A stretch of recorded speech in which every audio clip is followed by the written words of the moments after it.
Good morning, everyone. Thanks for joining us today. We have an update with Gold Terra, who put out a piece of very meaningful news yesterday in relation to a definitive option agreement with Newmont.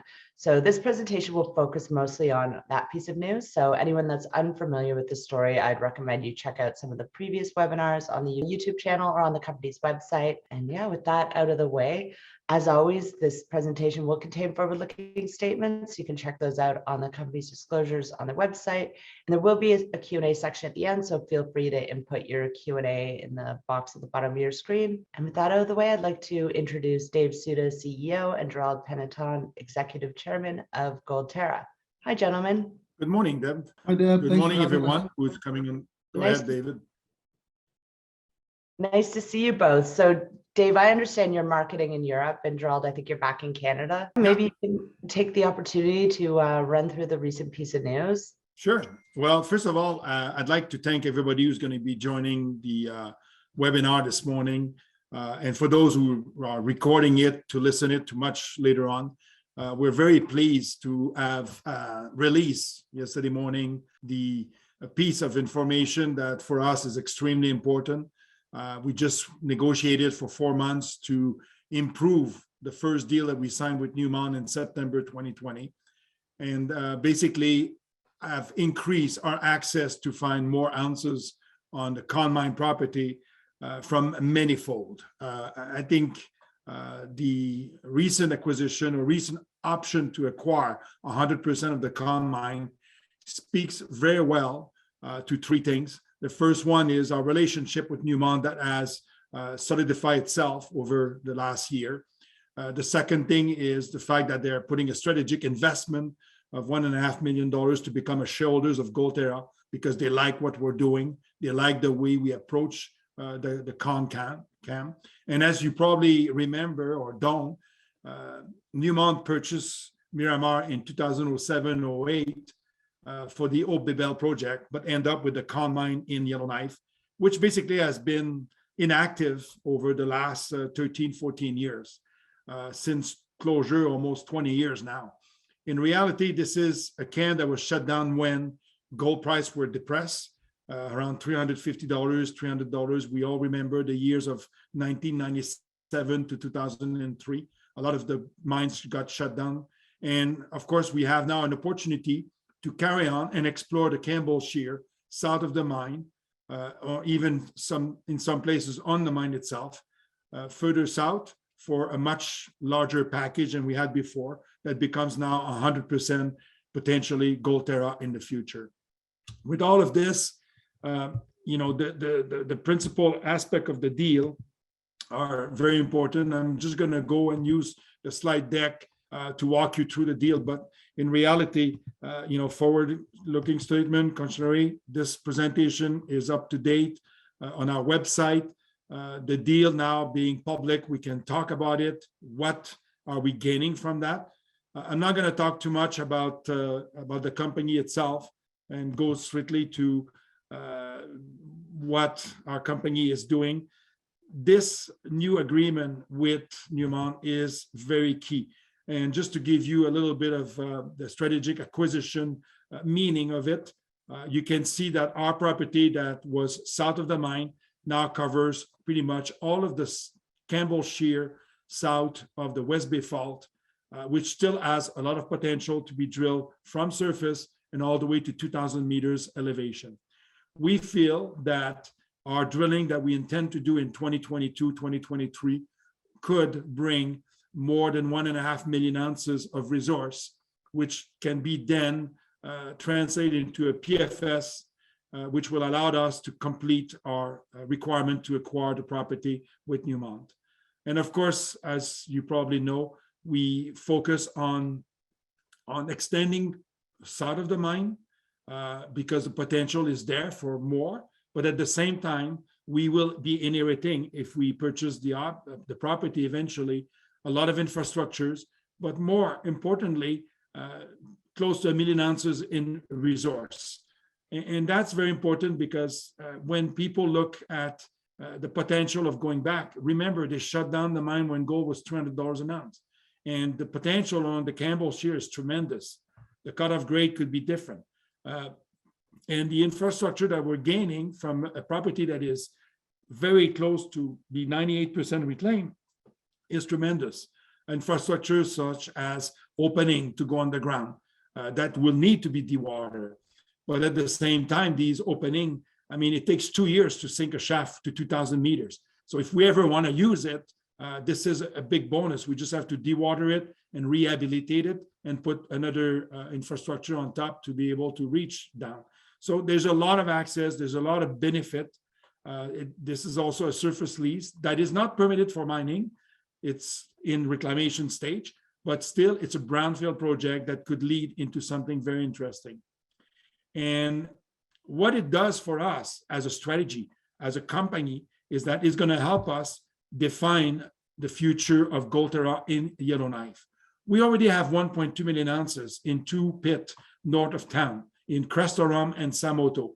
Samoto is still open. Mispickle is still open. We know we can get probably more ounces there, but Samoto being 1.5 gram and Crestorum being 5 gram open pit, we feel that the core of starting a new operation in Yellowknife would be based on a 10 gram plus underground mining on the Campbell Shear south of the Con mine.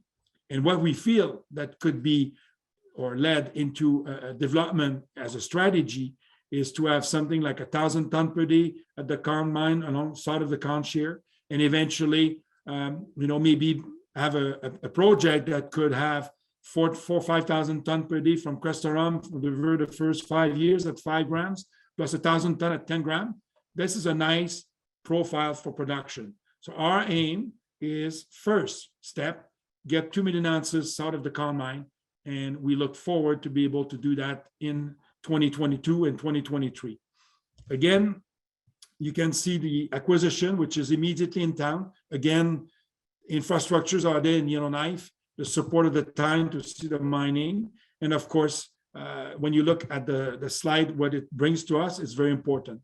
And just so people, I'm just going to move and talk a little bit more about the Campbell Shear. But when you look at the Campbell Shear, you look at a 5 million ounces deposit. And all the ground that you see, the black box, the surface lease, and the yellow box, which are now combined into one property, are very important. The Campbell Shear produced 14 million ounces of gold between 1938 and 2003. And not at a big rate, but it was a steady half an ounce, 15 to 20 gram mining operations from the Con and from the Giant. Now what we have is the extension of this deposit further south. And of course, when you look at the compilation that we did, you look at the 5 million ounces deposit and then the Campbell Shear that start roughly at minus 500 meters, extend to 2,000 meters, and then it's cut off by a fault, the Pod Fault. And this Pod Fault basically will be viewed in the future as our exploration target. What we had in the first deal with Newmont was good, but we wanted to have more. We wanted to have better ground, and we wanted to have all the ground so there was no restriction in exploring. And so this deal came to fruition because of the willingness of Newmont and Gold Terra to work together to get to 2 million ounces. And if we find more, Newmont is there with the back and right. We renegotiated a lot of the terms from the previous agreement. We may find 2 million ounces. We may find 5 million ounces. If we do, Newmont is there with a back end. And when you look at this Campbell Shear compilation, which is looking west from the south to the north, you can see there's a hole very close to about 1,000 meters vertical, old Y88, continuation of the Campbell Shear, typical from what we've compiled on the site. And you can see that 14 grams over 5.3 meters was never up dip or down dip. And so with this in mind, with the knowledge of the compilation, with the knowledge of the small zone that they are, we need to find 3-4 lenses, 3/4 million ounces each, and we're north of 2 million ounces in resource. We feel very comfortable that this acquisition will allow us to reach our target of 2 million ounces over the next year or two. And with all of this, I would like to open the floor for any question If you have any question regarding the deal, we're more than happy to share our knowledge and our strategy in the future. Thank you very much for being here this morning. Thank you, Gerald. So if anyone has any questions, feel free to input them in the Q&A box, or you can email them to me directly at deborah@adcap.ca. Before we get started, Dave, did you have anything you wanted to add to the presentation? No, I think that this agreement is a tremendous step forward. It's really a game changer for us. The previous agreement was a walk before you run, and now we really see a tremendous amount of potential. And I think we've been seeing a lot of investors here in Europe, shareholders that have been with the company since the early days, and they were absolutely thrilled to hear the news. So we look to build off of this base now. If I may add something there very quickly, it's very simple. If you want to look back in time and look at a similar transaction, a different transaction, but a very similar transaction in terms of us teaming up with Newmont, with the back and right and an NSR, I think you can look back in 2017 when Skeena and Barrick signed a deal for the Eskay Creek project. At that time, Skeena was definitely under the radar, had tremendous number of shares, and they did a deal with Barrick to purchase the Eskay Creek mine and potential and infrastructure. Very similar structure that we just did with Newmont. And now Skeena is worth $1 billion after a couple of years of exploration. So if you believe in finding those ounces, and I think on my track record, I'm a big shareholder of Gold Terra, and I believe that you can find 2 or even more ounces. And don't ever forget the Campbell Shear carry on north of the Giant Mine, and we have not started exploring it there. So there is a tremendous potential to follow the Gold Terra story in the future, with in mind that the potential will be realized with finding ounces in a very good camp within infrastructures at a high grade nature. And I think this is the most important thing for Gold Terra. Like I joined at Gold Terra was for the Campbell Shear. We managed to get it done. Now we can explore it freely to the south of the town and to the north. And hopefully we find many, many deposits in the near future. Gerald, what stage is the Newmont reclamation at on the site? How long to complete? Will they stop what they're doing? And what kind of infrastructure still exists at the site? That's a very good question, and I can answer that very easily because we've been to site, so we know exactly what are the conditions of the site. I would say when you talk about reclamation, all the infrastructure are gone at surface. Everything has been revegetation, recap, re-looked after, and but what you have left is the underground openings. There's 4 of them. And this could be important for us at some point. There's also a warehouse, which is probably roughly close to about, I would say 60 feet or 25 meters by 200 meters long. It's a big warehouse. It used to be the dry. And so that's a benefit to the company if you want to use it. I would say that they're expecting to finish reclamation by the end of 2022. But and then after that, it goes into monitoring. So pretty much 98% reclaimed, I would say. You cannot say it because, or write it in the press release, but it's very close to being full reclaimed. And then there's a monitoring process that keeps going on. So are we going to use infrastructure of the mine in the future? We don't know yet. It's part of the deal that we will inherit them. Are we going to put a mill back on the same surface site? Maybe, maybe not. Like I was talking, our strategy would be maybe we want to truck 1,000 ton at 10, 15 grams to the north of the town, build a new mill, and have Crestarum first, which is a nice open pit, 250, 300,000 ounces, roughly at 5 grams over a period of 5 years, 6 years. That gives you roughly 200,000 ounces a year. So the profile of combining a discovery on the Con property of high grade plus our satellite open pit that we have to the north could be a game changer in terms of producing 200,000 ounces a year for years to come. Are there ounces left over at Con? And are you able to use those, or what's the plan? Yes, there are ounces. Historically, there's almost close to about 3/4 to 1,000,000 ounces. It's in the table in the press release, but they are classified as historical. So to bring them back into modern world 43-101 disclosure, we would need to confirm those ounces. I'm not going to necessarily go after everything, but we may be able to use them and incorporate them into our minimum of 1.5 million ounces, which is part of the deal. So those ounces could count, but we need to reconfirm them at a certain drill spacing accordingly to the agreement we signed with Newmont. So if you were to count them, it's like we're almost at 2 million ounces already with the 1.2 we have. Or if you want to count them without counting them by disclosure, you know that we're already halfway to our 1.5 million ounces.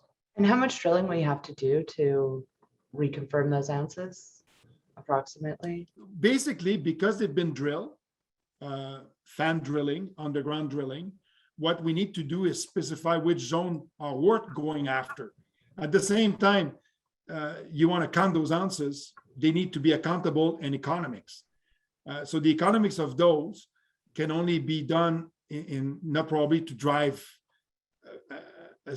a project on its own, but they could be satellite zone. If we go back on the property and we use some of the infrastructure on the property, and then we have a 2 million ounces deposit on Yellowknife, Y88, then maybe we will use C1 and the Robertson Shaft, those two opening, and basically go and reach out and then take into account while we're there, why don't we mine 500,000 ounces from the original mine?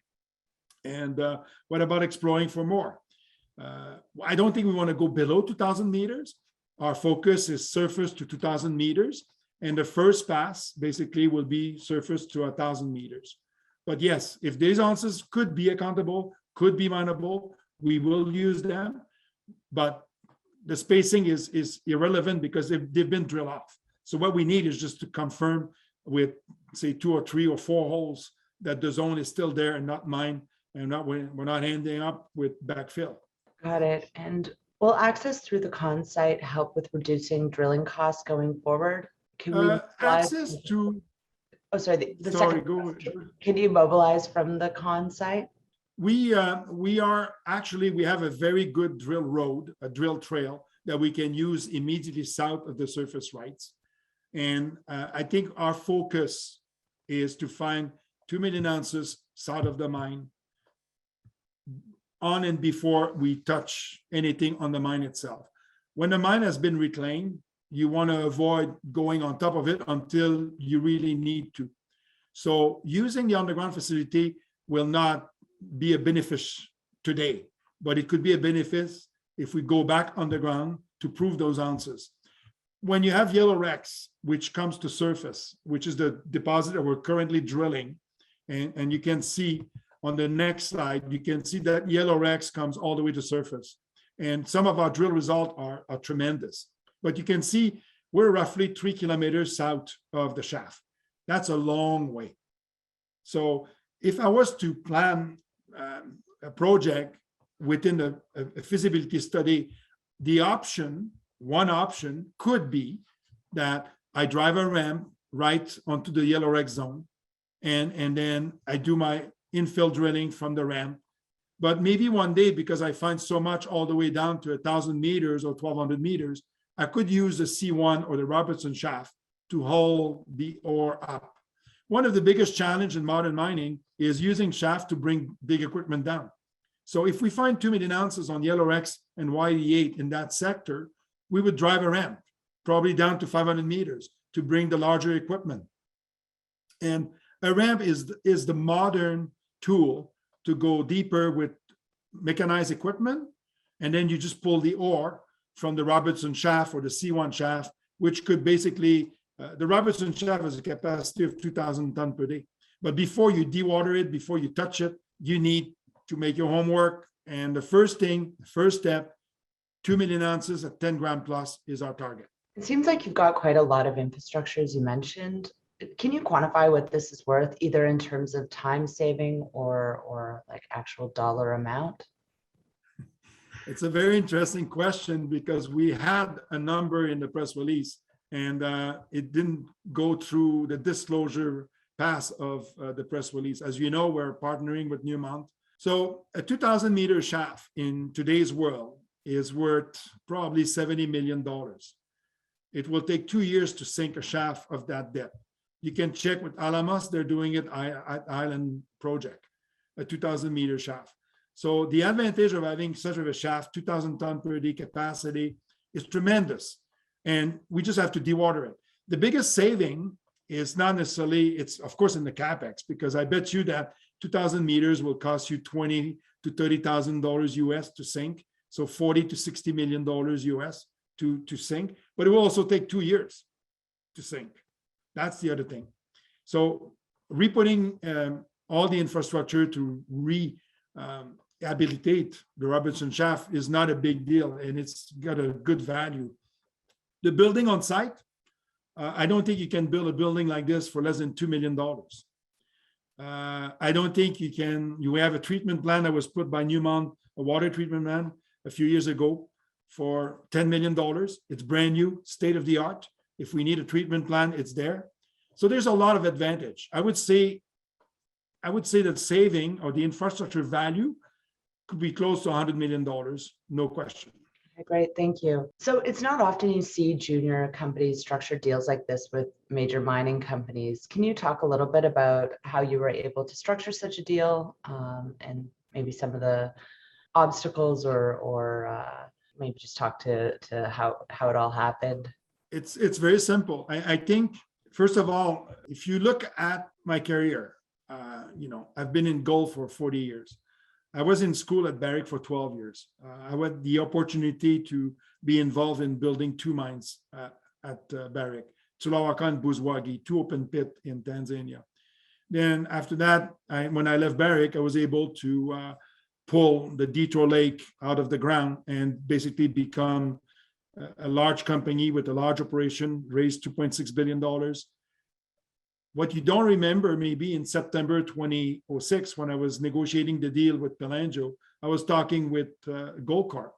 I was acquiring the surface right of the Detour Lake mine because Pelangio only had exploration rights. They had no surface rights. So I could see right away that the surface right would be a big advantage to put back Detour in production. And so we negotiated with Goldcorp and basically took the liability off the book of Goldcorp and made the deal. There was no NSR, no nothing. And so when I started negotiating with Newmont about 2 years ago in December 19, they saw me coming and they said, well, Gerald is finding gold where people cannot find gold or give up very easily. I never gave up. I know, and you could ask my former boss at Barrick, to which I had a great relationship, Alex Davidson, over a period of 12 years. Alex used to say, if Gerald said it's there, it's there. If Gerald said it's not there, it's not there. He never questioned me. So if I tell you that there's a good chance of 2 million ounces there, and Newmont sees me coming from that end, then they want to make sure that I will be finding the ounces. And so Newmont gave us the first deal of exploring to the south. But after watching us, how we work, and because where we come from, what our board is composed for. Look at our board. We have Hélène Sivinovich, lawyers, Louis Dion, who have been working for 27 years as our mining engineer.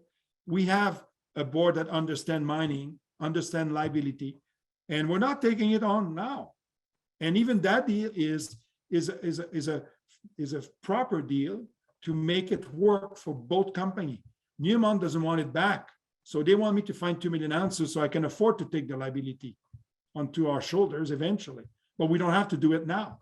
Now we have a great opportunity to find 2 million ounces plus or more on an excellent piece of ground that has the Campbell Shear extension to the south. And the Campbell Shear carry on. It goes further south. And we know that. But the first piece to get was immediately south of it. And that's what we're doing. And eventually we'll explore north of the Giant Mine. which actually continued with the Campbell Shear. This is a tremendous scam. The reason I came out of retirement again to work, it's because I like the project so much and we can create value. I thought it And was that's Dave the main Suda. reason. Huh? I thought You it was saying? like Dave Suda. No, I think Dave showed me the opportunity, which I thank him. At the end of the day, we were able to do this deal with Newmont because of our background, reputation, transparency, and we know how to find gold. And basically, indirectly, we are working for Newmont because if we find 5 or 6 million ounces, they own share in our company, they like what we're doing, and we're going to create value for our shareholders, wherever they are. And not only are you part of the management team of this company, I believe it's your largest position. You've been buying in the market consistently since joining. Maybe you can talk a little bit about your own shareholding. When I joined as a chairman, I wanted to be like an investor because that's how I looked at it. So basically, I decided to take no stock option. And the main reason was I wanted to keep it for employee we need to attract into the company and retain. I think it's more important. You don't need anything for me to be retained in that story. I like it. I know we can create value. So I put money. My first placement was 1 million share at 36 cents when I joined in October 2019, 2 years ago. And I kept buying on the market. I kept buying in every financing. Unfortunately, I could not buy over the last 4 months. That was painful because I would have been on the bid at 17 cents or 18 cents for 1 million share, no question. But because the deal was being negotiated, all the board members and the officer were blacked out since July of this year. So at the end of the day, we got the deal done. And my position is just under 3%, 5.4 million share. And I'm very happy about it. And I know we're going to be creating value with the drill bit in 2022. Our drill results are drilling the Campbell Shear as we speak. So we know that we're going to have good result in the future.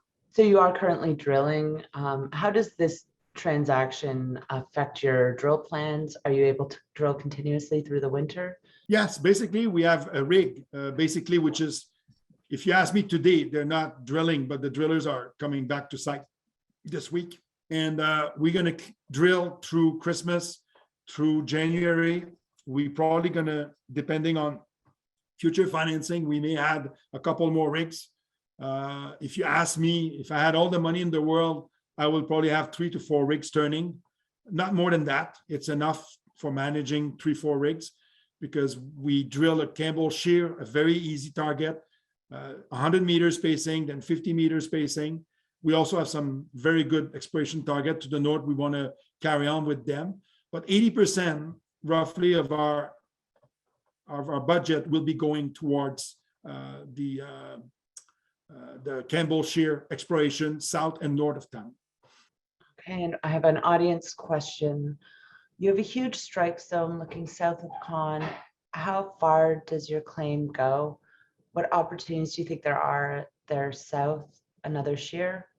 The shear zone carry on for more than 10 to 15 kilometers further south. It's been drilled on the lake, but as you go further south, you're right in the middle of Great Slave Lake. So would be a very difficult target to bring to production. What we have on our property is something that will be manageable from surface to be able to have, say, a shaft further south. We have some good indication. If you want to go back to June 2020, we released some of the hole drilled by Cumming Co. in 1961, KA06, which intersected 8 grams over 8 meters. And this hole, basically, you can see it at the bottom of the slide, which is currently on the presentation now. You can see roughly KA06, which is the translation of the shear zone, right along the side of our property. And you can see the blue outline is our property that goes another 10 kilometers south of the Con mine. So now we have all the ingredients, all the surface right to be tested properly over the coming years. But our easiest target now is the Campbell Shear Yellow Rex, and eventually we'll move on to other targets. It sounds like you're going to have continuous news flow over the winter and spring. For sure. Our intention is to start drilling now and be drilling probably over the next couple of years nonstop. That's great. How are backlogs at Assay Labs? Are they getting better? Are they back to normal? Do you have any guidance on how long you'll be waiting for results? It's been rock and roll, to be honest with you. In the summer, when we started drilling again in July, hole 14 took about 30 days to get the result. We went up to 70 days of waiting time. Now it seems that we're back to about 30 days. Listen, the whole Assay lab, crushing, retaining people to work in the lab with COVID, we all went through this. We're not an exception. So I think it's going to get better soon.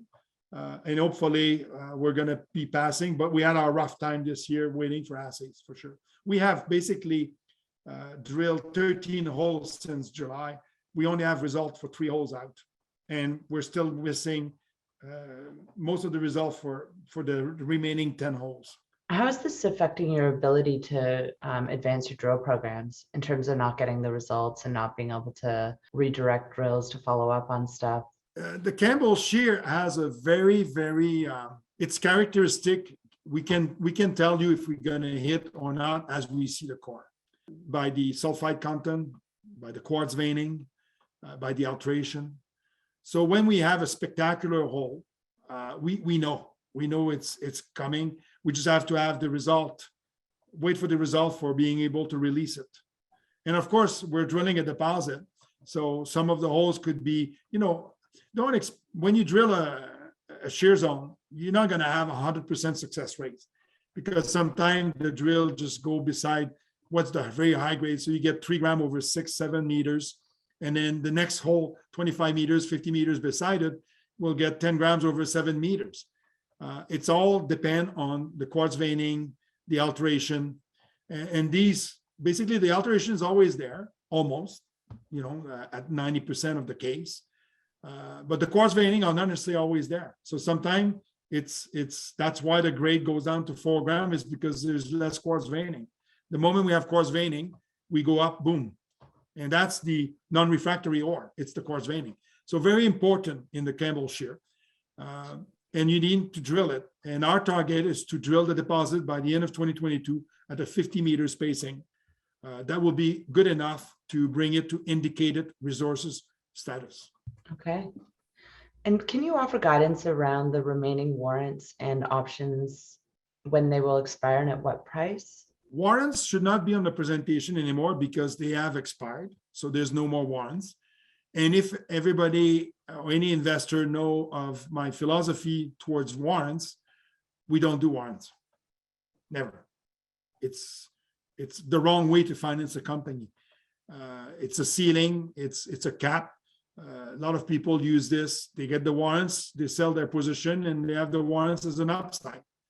And in my mind, we want to attract people that believes into the company with no warrants and no cookie and no chocolate at the end. You invest because you believe that I can deliver 2 million ounces. And if we do deliver 2 million ounces, the company will have 3 million ounces in its book, and we're going to have a value per ounce, and we're going to have a market cap accordingly because we're in town. It's much cheaper to work in Yellowknife town than it is in the boonies. And I can explain that very well if you ever want to ask the question. So at the end of the day, warrants are gone and stock options are limited. I think we have a rolling 10% plan for stock options. So we're allowed to do up to 18 million warrants, or sorry, stock option. And there's only 6 million outstanding. And I don't have any. And I'm very, very careful about this because I don't like dilution. So that's, if you remember, just look at Detour. I built a story from 40 million share to just above 100 into production in less than 6 years. So we know the value of protecting the shareholder value of our shareholders. It's good to see that consistency. What applies to shareholders applies to management as well. I don't have any more audience questions. Gerald, is there anything that we didn't cover today that you wanted to discuss? Well, first, I'd like to thank the people that came to the presentation, and I hope that you got enough information or detail on the transaction. We are very excited at Gold Terra. This is something that was in the work for many months. It's long to negotiate with a major, but don't forget, I came from a major. I spent 12 years at Barrick, and I hope that Yellowknife and Gold Terra will be my fourth mine being put in production.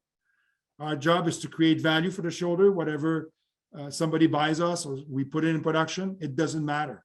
It's about creating value with finding ounces in one of the best gold camp in Canada, high grade nature, over 10 grams. I like the sound of that.